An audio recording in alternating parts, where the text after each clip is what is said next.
सगळ्या तरुणांनी खरंच लक्षात ठेवावं, आई वडिलांची सेवा करायला मिळाली ते पुण्य आहे, भाग्य असं समजावं. त्यांना वृद्धाश्रमात पाठवू नये कधी. कुटुंब संस्था मेरुदंड आहे आपल्या धर्म संस्कृतीचा, त्याला जपा.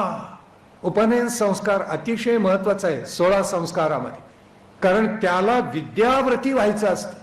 आणि म्हणून आपल्याकडे सगळेजण त्या बालकाला भरवतात, सगळेजण एक एक घास देतात. मातृभोजन असतं पहा, काय गोड संस्कार आहे त्यावेळेचा. आई भरवते, आजी भरवते, पणजी असेल तर काय भाग्य सांगायचा. तिने दिलेला एक घास म्हणजे काय, ते कशा कुठल्या तराजूत तोलणार. तर मामी असते, काकू असते, आत्या असते, सगळेजण एक एक घास भरवतात. हेतू असा असतो, बाळा आता असा घास तुला मिळणार नाही, तुला आता गुरुगृही जायचे, कष्ट करायचे, आणि म्हणून तुला आम्ही हा आत्ता घास देतो, हा कौतुकानं स्वीकारून घे. तुला आता जीवन कसं जगावं लागणार आहे. ओम भवती भिक्षां देही, भिक्षेमध्ये जे मिळेल त्याच्यावर तुला उदरनिर्वाह करायचा आहे.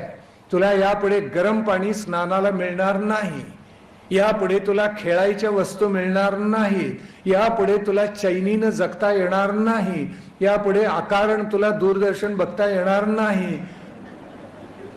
आपल्याकडे उपनयन संस्कारात नेमकं उलट करतात, त्या पोराला इतकं देतात.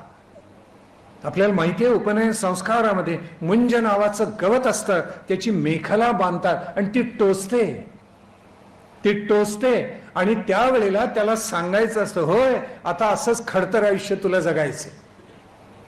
त्याला दगडावर उभं करतात, तुला असंच आता दगडावर बसूनच अभ्यास करायचा आहे, लक्षात घे. हातामध्ये दंड देतात, त्याच्या हा ज्ञानाचा दंड आहे, लक्षात ठेव. किती सुंदर संस्कार आहे हे. कोणी काय कल्लोळ चाललेला असतो आपल्याकडे, आणि पाऊस पाडतात त्या उपनयन संस्कार झालेल्या बटवर. उलट करतो आपण, उलट त्याच्या सगळ्या सुविधा कमी करायच्या असतात.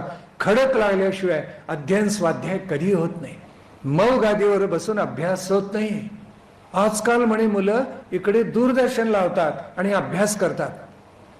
त्यांना माझे साष्टांग प्रणिपात हो. मन एका वेळेला, मन किंवा बुद्धी एका वेळेला एकच विषय ग्रहण करतात ना, तिकडे दूरदर्शन चाललंय आणि अभ्यास चाललाय, असं होऊच शकणार नाही.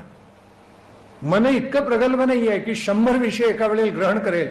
बुद्धीची सीमारेषा एका वेळेला एकच विषय ग्रहण करण्याची आहे. मनाची एकाग्रता जेवढी जास्त तितका आपण तो विषय ग्रहण करतो.